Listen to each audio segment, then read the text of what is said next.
measures were instituted. This is Zambia's President Hakainde Hichilema pledging to put an end to a practice that plagues his government's institutions. Hichilema was elected in 2021 at a time when international financial institutions reported that corruption became particularly entrenched and institutionalized in the country. Charity Musamba is a lecturer at the University of Zambia. She says she experienced the situation aptly described by the president. On March 10, she was waiting for a full blood count examination at a Lusaka health facility, along with her sister who was caring for her, when a medical staffer allegedly attempted to solicit a bribe from her sister, Albert Sato. Look at the queue of people waiting to be examined, and there's only one machine. And in some cases, it even develops problems as it's being utilized. So if you want your sister to be examined, I can quickly push her name up the list. But that's on condition that you also help me. But this is not an isolated case. Zambia's Anti-Corruption Commission, or ACC, a government agency formed in 1980 with a mandate to coordinate the fight against corruption, says it has received more than 100 cases of corruption in the health sector for the past year alone, including instances of bribery to access health services as well as obtain prescription drugs.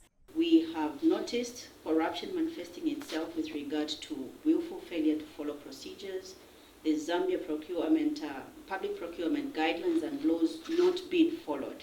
There's been a lot of abrogation of the laws to facilitate unauthorized suppliers to get contracts. And with that happening, we've also noticed possibilities of procurement officers demanding for gratification from suppliers, and also, of course, abuse of authority of office by those officers who are directly linked to the procurement processes.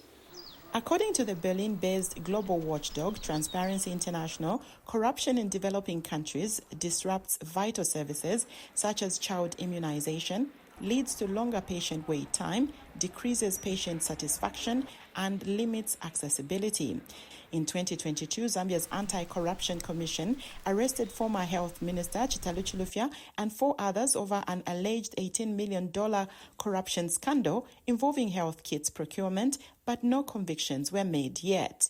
In that year, a report by Transparency International revealed that 1 in every 5 Zambians has offered bribes to expedite access to public services.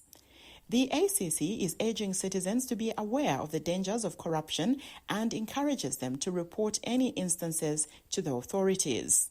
We've had the national policy on anti-corruption reviewed, and this is to be launched by the president in a few days' time also.